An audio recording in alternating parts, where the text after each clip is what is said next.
I think there were not many people who understood just how broad his interests were and how supportive he was. For many years, members of the royal family held their secrets close to their hearts. However, Princess Anne has now spoken up. She reveals, in an unusual and touching way, the true reason Prince Philip decided to distance himself from the Queen. Something far more potent and really human is at work here than scandal or betrayal. Do not leave until you have heard the truth, which will change your perception of their relationship forever. The royal family, despite all the glitz and glamour of the coronation and the balcony waving, was never really flawless. There were fissures deep within Buckingham Palace, whereby siblings and parents harbored simmering animosity. Princess Anne, the sole child of Queen Elizabeth II and Prince Philip, experienced these clashes more acutely than anybody else. Even as a child, Princess Anne always maintained a slight distance. The future king, Prince Charles, was being prepared for the throne, while Anne was permitted to forge her own way.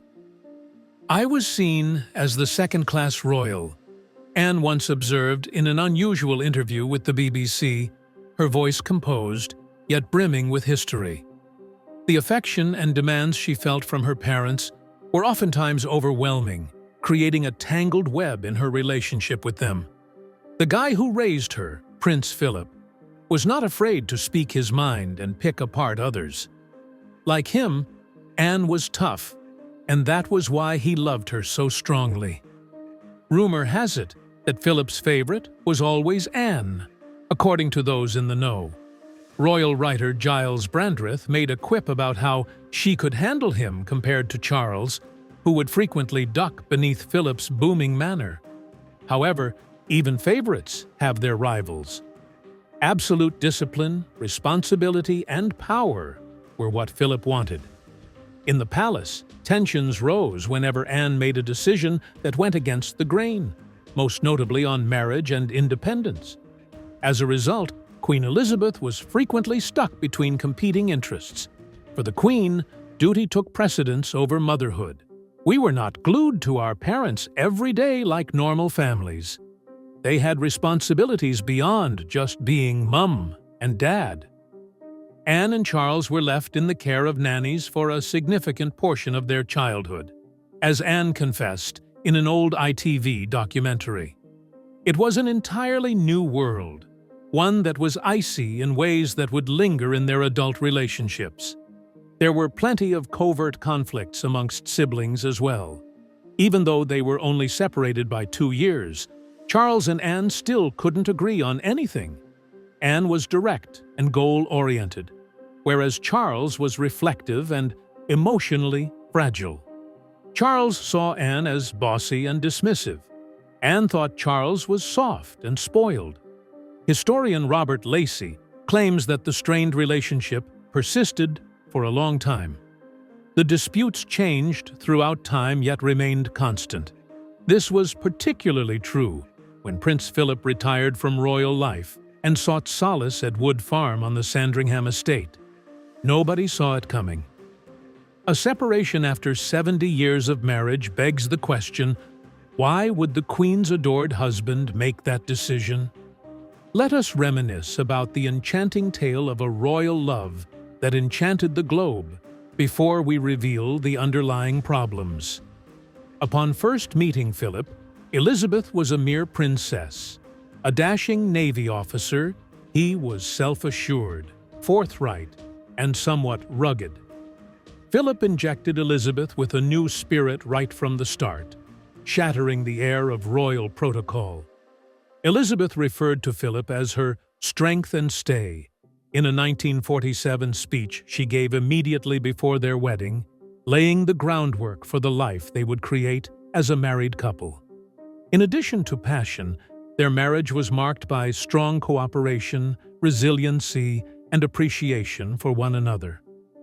For the first several months of their marriage, they led quite ordinary lives. Elizabeth relished her role as a youthful wife and mother, while Philip persisted in his naval career. The shocking death of King George VI in 1952, however, altered everything. Elizabeth became queen at the tender age of 25. And Philip's life also underwent a transformation. Rarely seen in interviews, Philip once made the quip, "I'm nothing but a bloody amoeba," when discussing his habit of trailing after his wife. It was a biting joke, but it got to the heart of the matter. He had to put Elizabeth's new job ahead of his personal aspirations. "I stood at her side while she made several formal trips, public appearances, and ceremonies. Making history, he became the royal consort to serve the longest duration in Britain. Being constantly there for her was his easy but hefty duty." Philip quietly changed the monarchy, urging reform in areas where tradition was overly entrenched. Despite the many distractions that came with their royal duties, the couple managed to raise 4 children, Charles, Anne, Andrew, and Edward, together. They weren't the ideal family. There were blunders. They relied on one another, nevertheless, through every personal storm. Even the most jaded royal detractors conceded that this was no dowry-based union when Elizabeth officially stated, "He has, quite simply, been my strength and stay all these years," on their 51st wedding anniversary in 1997. This was genuine love, the kind that stands the test of time. The world looked up to Prince Philip and Queen Elizabeth as the perfect royal pair. A symbol of stability, they led parades, inaugurated parliaments, traversed the world, and brought solace to millions. Amidst a world undergoing rapid transformation due to conflicts, social upheavals, and scandals, the monarch and prince seemed as a rock, unchangeable and everlasting. They are the last echo of a world where marriage meant forever, and duty meant everything. Historian David Starkey said in a 2011 BBC documentary, "Pictures of the couple often spoke louder than words. Elizabeth smiling because she knew Philip was always there, and Philip slightly behind her, his hand steady at her back. They seemed unified, a striking symbol of dedication, whether they were standing on a ship's deck or waving from a gilded carriage." Elizabeth and Philip continued to be the steady rock in the royal family, even while their younger siblings, Charles, Diana, and later William and Harry, made news for all the wrong reasons. They were famously great at working together on official engagements. When the Queen appeared fatigued after a lengthy public engagement, the palace staff noted that Philip would discreetly make a joke, causing her to chuckle just enough to alleviate some of the stress. In private conversations, relatives and friends spoke about the couple's friendly, teasing relationship, which was based on mutual respect and a healthy dose of humor. According to Philip's relative Lady Pamela Hicks, they had a unique shorthand, an understanding that didn't always need words. Naturally, not even their narrative is flawless. There were instances when Philip's candor got in the way. They said he was insensitive or out of touch every once in a while. Even their own children had a tough time adjusting to life in the royal bubble. Despite his father's strict standards, Charles frequently felt estranged from them.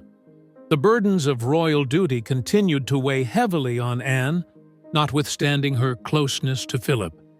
Elizabeth and Philip's love persisted, nevertheless, because they were just human. It changed. It became older. A silent, impregnable power sprang from it.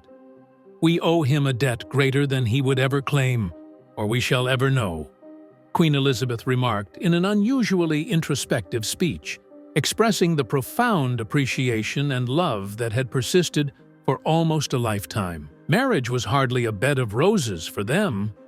The foundation of this partnership was loyalty, compromise, and shared responsibility. It had weathered many battles, a genuine partnership, the type that could endure the world's most intense scrutiny. Unanticipated developments may test even the strongest of connections. Prince Philip made an unexpected choice as the years passed, and the demands of royal life mounted. This choice baffled and saddened many who believed their love was indestructible. For over 7 decades, many considered Prince Philip and Queen Elizabeth II to be the most formidable duo in the annals of contemporary royalty. Before the crown, in the days of letters, desires, and vows made in private, their love story had begun. They united as a team and weathered the storms of war, controversy, and change. They responded together whenever duty beckoned. They represented strength, heritage, and steadfast unity to the outside world. They were more than simply a husband and wife. However, hushed murmurs started to circulate about Buckingham Palace in 2017. Prince Philip, who had followed in the Queen's footsteps for many years, chose to retire from public life. It was not referred to as a separation. Silence reigned. The sole reference of his retirement as a result of age was in official declarations. Everyone agreed that he deserved to relax. However, without him there, something seemed off about the Queen's royal activities. The media immediately detected the shift. Questions that the palace flatly refused to answer were splattered across front-page headlines. Did the regal fable begin to crumble? Could there have been more to their retirement than what they were revealing? Palace officials maintained that everything was okay. When asked about the seeming simplicity of the situation, royal analyst Penny Junor said, "Philip was never a man made for the background." In an interview with the BBC, "We may have become more brittle than we thought from living under continual surveillance."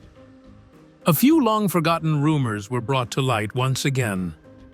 Publications from the early years of their marriage brought up memories of Philip's carefree personality, his relationships with beautiful women, and his sometimes frustration with being a royal. There was no evidence of any of it, but some were curious about the timing. Might there have been years of simmering animosity behind the palace walls? The Telegraph heard from other insiders who said that independence, rather than wrath, was the driving force behind the split. The Queen was Philip's beloved, according to one former courtier. The concept of them choosing to live apart sounded weird to many who had always regarded them as connected. But he needed to be himself, not merely an extension of the monarchy. No matter how politely it was explained, though. As she went about her royal responsibilities in London, the Queen maintained her poise and composure. Meanwhile, Prince Philip avoided public appearances in the nation's capital, opting instead to attend exclusive family gatherings. It appeared as though the long-cherished vision of them spending their golden years side by side was slowly vanishing into thin air. Many people felt divided. After everything he had done for society, Philip wanted nothing more than to finally relax, according to the official narrative, while some murmured of a more profound melancholy. The tabloids reporting that Prince Philip disapproved of the younger royals' more contemporary tastes only served to fan the flames. Some have even speculated that the Queen and Philip's relationship has suffered due to their differences over Prince Andrew's scandals and Prince Harry's abrupt exit from the royal family. They had endured so much, said royal biographer Ingrid Seward in an interview. Yet perseverance does not imply a lack of dissent. Marrying isn't easy, no matter how royal the couple is. It was a sweet reminder that under all that glitter, there were two mortals sharing a lifelong commitment, dreams, fears, and triumphs. In the meantime, certain shadowy quarters became hotbeds for conspiracy ideas. They may have decided to live apart after a final dispute, according to some. Some depicted unspoken diseases, silent melancholy, or fresh scars caused by family strife. All of these rumors were unfounded. The public was left to fill in the gaps with speculation and half-truths, while Queen Elizabeth and Prince Philip, in typical royal style, chose to keep mute. As time went on, people began to accept that their once golden love tale had ended on an unexpected note. Even still, doubts persisted. How could they have decided to spend their final years apart after everything they had been through together? Or was there something more sinister at work? something no one wanted to mention beyond simple old age and familiarity. It seems like we would never discover the truth for quite some time. The Queen and Prince Philip's inner circle was quite protective of their personal space. Official biographies delicately sidestepped the awkward silences caused by their children's silence. However, obscure facts about the past tend to come to light at the most inopportune moments. After some time had passed, Princess Anne, the only daughter of the Queen and Philip, decided that the stillness had lasted too long. She remained at my side the entire time. Behind the royal doors, she had seen the debates, the sacrifices, and the smiles. She was prepared to finally speak up. The world would be shocked by her revelation, which would alter our perception of the once seemingly unshakable royal love story. Princess Anne spoke candidly and emotionally in an interview with royal author Giles Brandreth. She painted a picture of a love tale in which being loyal meant making room for one another and letting go meant being strong. Despite appearances, her father was content, she reassured him. All he wanted was some quiet. Away from the pressures of being a king, he could finally be himself. That was something that no one could have grasped better than my mom. According to Princess Anne, Prince Philip opted to spend his latter years in Wood Farm, a modest private residence on the Sandringham estate. Compared to Windsor Castle and Buckingham Palace, it was modest. There was no pomp and circumstance, just a quiet spot for him to read, paint, stroll the gardens, and live his life as he pleased. No, he was not the Duke of Edinburgh at that moment. Philip was all he was, the guy whose favorite pastime was riding his carriage horses around the meadows at Mourning, whose love of reading was evident in his boisterous laughter. The need for solitude that Anne's father experienced after decades of service was something he had never experienced. He had lived his entire life lagging behind, she remarked. The monarchy received everything from him. There came a time when it was only right that he had his own space. With those words, she put an end to years of rumors of feuds, of coldness, of hidden scandals. Far more poignant and simpler was the reality. Wood Farm gave him something priceless: privacy, told the Daily Mail one of his close pals. The most touching part was that the Queen didn't only accept his decision. She actively encouraged him to be a spouse, father, and grandpa outside of the constraints of court life. She was in favor of it. When discussing her mother, Princess Anne's voice became more kind. She understood the importance of letting him go, Anne explained, not far from her heart, but far from the environment that never allowed him to relax. In spite of their physical separation, the bond between the Queen and Philip never wavered. Words were frequently exchanged between them. They met up whenever they could. Witnesses attest that the intimacy of their relationship remained unchanged, brimming with behind-the-scenes jokes, knowing glances, and unspoken understanding. In one of her rare private statements, the Queen herself hinted at this mutual regard. At their 70th wedding anniversary, she had declared, "He has been my strength and stay all these years." What Princess Anne clarified today, though, was that strength also meant granting him the freedom he had earned. Everyone was too ready to believe in scandal and too hasty to think that separation entailed grief. Surprisingly, it had been a demonstration of unmatched trust and affection. Even without him, Philip had faith in the Queen to see things through. Philip was allowed to find solace beside the Queen without worrying about being judged. Additionally, Anne said that during her visit to Wood Farm, she witnessed her father in his ideal state, a relaxed, humorous, intelligent, and proud man who was no longer constrained by formal titles or societal expectations. There was no intention of dissolving, she clarified.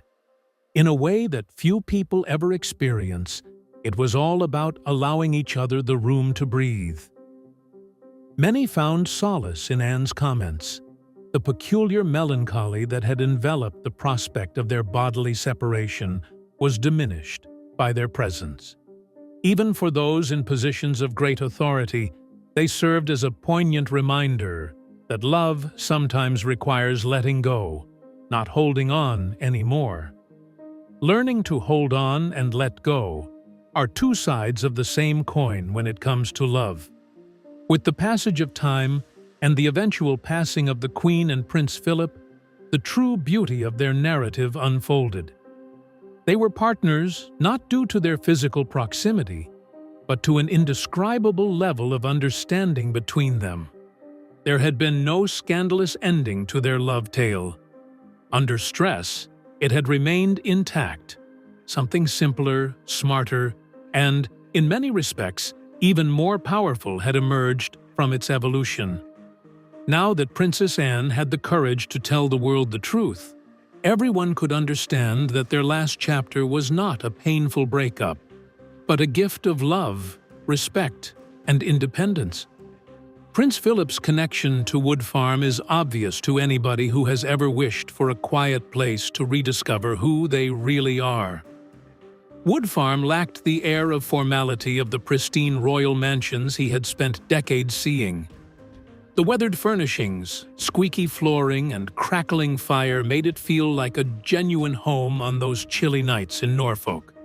Employees that dropped by frequently remarked on how laid-back everyone was. At Wood Farm, Prince Philip could truly be himself. A former royal servant told the Daily Mail. He could dress casually and even make his own breakfast if he wanted to. There were no uniforms and no big entrances. Here, free from stiff protocol and never-ending responsibilities, Prince Philip was able to rediscover what truly mattered to him: his interests. In the mornings, he would lose all sense of time while he painted landscapes in watercolor. He set up his easel near a large window, which offered a view of the fields as they shimmered in the sunlight and rain. Someone close to Philip said Philip's paintings from Wood Farm had a special softness, and the Times reported them. The compositions were distinct from his previous ones. It was as if the setting had soothed him. In his spare time, he immersed himself in literature. Natural history, philosophy, and history books adorned the comfortable living room. This place also revitalized Philip's passion for riding in a carriage. He continued to be spotted out on the trails with his ponies well into his late 90s.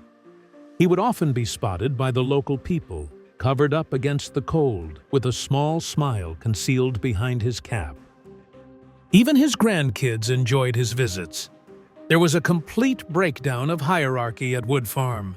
Grandpa was so much fun at Wood Farm. Lady Louise Windsor, his granddaughter, said in an unusual interview with The Telegraph, "He instructed me in the art of pulling a carriage. We were completely alone with the horses, as if there were no one else on earth." Around the table, jokes and laughter flowed freely as they dined on substantial soups, roast meats, and handmade puddings. According to his friends, he enjoyed serving guests personally, even pouring their wine and firmly requesting that they not address him as "Your Royal Highness" when they were at the property. For a guy whose life had been everything but ordinary, it was a rare oasis of normalcy. Philip continued to spend significant periods of time at Wood Farm following his official retirement from royal responsibilities in 2017, only making rare trips to London.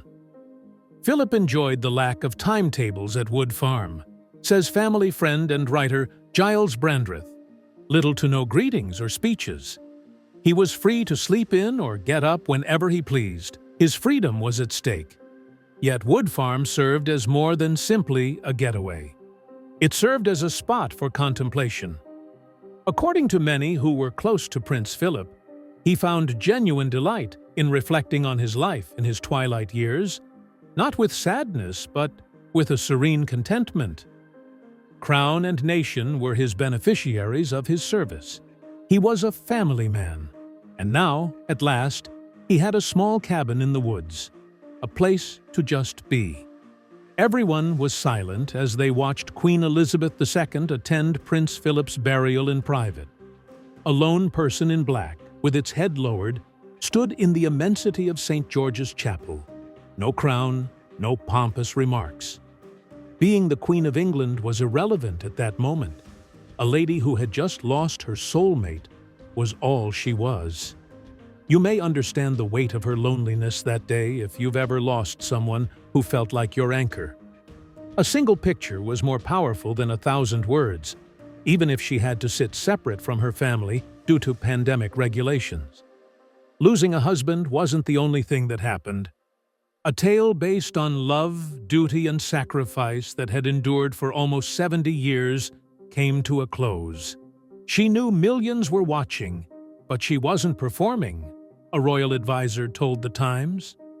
The Queen's visage remained unchanged throughout the service, but her closest friends and family attested that the quiet was the place where her genuine grief resided. The Queen is a deeply private person, confidant Lady Pamela Hicks said in an interview. Carrying suffering silently is what she believes in. On that day, Mary was grieving more than just Philip's death. She was also carrying a lifetime of memories, and everyone could see it. Strangers on other countries shared her grief as if it were their own. Messages of condolence flooded social media. Politicians from across the world took a break to offer words of consolation. A lesson in grace was shown by Her Majesty's dignity in the face of grief, President Biden stated. However, it went beyond mere empathy. Their friendship, which withstood decades of hardship, public scrutiny, and personal difficulties, sparked an unexpected and profound fascination. They were honest about the fact that their relationship was far from ideal. They supported one another, fought, and laughed together, but their unwavering commitment was the one constant. Prince Philip was her rock, her counselor, and her secret weapon, according to royal author Sally Bedell Smith, who spoke with the Vanity Fair. Although they valued each other's autonomy, they were inseparable in matters of the heart. This was no fairy tale. It was a genuine connection. In an unusual address on their golden wedding anniversary, the Queen had already hinted at this. "He has been her rock and support system for so long," she added. People instantly recognized how unusual such a love tale had become after his death. And those words resonated everywhere, in newspapers, on television, and whispered between themselves. So, among the world's mourning for a regal figure, there was also a mourning for a bygone age, one in which vows were honored for generations, and love silently triumphed over distance and responsibility. Silent persistence through war, sacrifice, and tremendous change was symbolized by the vacant seat next the Queen, which was about more than simply Philip's absence. The world appeared to stand in hushed reverence as the Queen rose slowly from her seat at the conclusion of the burial ceremony. The burden of millions who realized, maybe for the first time, that not even queens are exempt from the profound, agonizing isolation of loss, followed her as she strode off into the distance. People usually picture idyllic fairy tales when they think of royal weddings, the obedient couple standing side by side, beaming for the cameras. However, the reality is frequently told differently by genuine stories told beneath the glistening crowns and majestic walls.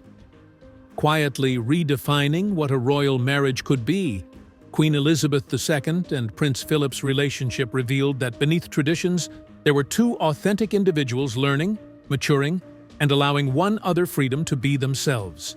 Their marriage appeared conventional on the outside, the Queen calm and stable, Philip active and restless. On the inside, though, was a relationship that was light years ahead of its time. They transformed their positions to reflect their true selves, not only surviving in them. Despite his intense frustrations, Philip chose to support Elizabeth over his potential naval career.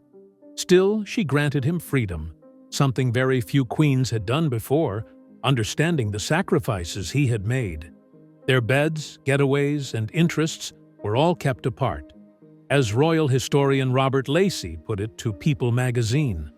Not icy, but a profound realization that love sometimes requires stepping back and allowing the other person to breathe. In addition, he breathed. While the Queen continued her responsibilities in London, Prince Philip traveled, conducted his own charities, and even stayed at Wood Farm for lengthy periods after retirement.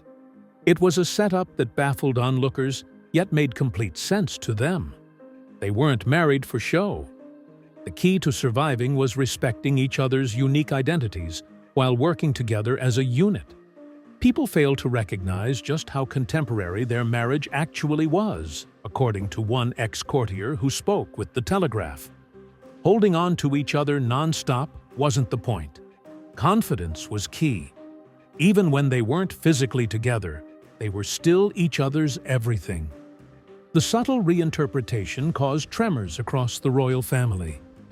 As a result, subsequent royals were able to re-evaluate traditional ideas of marriage and responsibility. The new notion that Prince Harry and Meghan Markle, Prince William and Kate Middleton, and Elizabeth and Philip germinated was that royal love could encompass uniqueness while yet maintaining strong links. Tolerance is the one essential ingredient, was Prince Philip's response to a question regarding marriage at a rare public appearance. Take it from me, the Queen possesses a lot of patience. It was a subtle, even playful remark, but it concealed a profound truth. Their love wasn't about absolute harmony. The key was to treat each other with dignity and respect, allowing each other to be themselves without judgment. A more nuanced comprehension of the monarchy emerged as their legacy progressed. No longer were members of the royal family viewed as cold, unfeeling entities confined to ideal marriages. The world began to see them as genuine individuals who had genuine love-related triumphs and tragedies. A marriage characterized by silent strength, profound love, and unfaltering respect is shown via Princess Anne's unique perspectives on her parents' union. She went on and on about how the Queen and Prince Philip were great at letting each other develop as people, while being firmly together as a couple. Viewed through Anne's eyes, we witness a union that transcended the whims of the monarch and thrived on private support, rather than public shows of affection. Through Anne's introspection, we can see that their decisions show a marriage that is shockingly contemporary. A union where love flourished not by confining but by praising one another's autonomy, and they left a legacy that redefined the meaning of royal love. Their tale, shrouded in secrecy and kept secret inside the palace walls, has a timeless message that touches the hearts of people all around the world.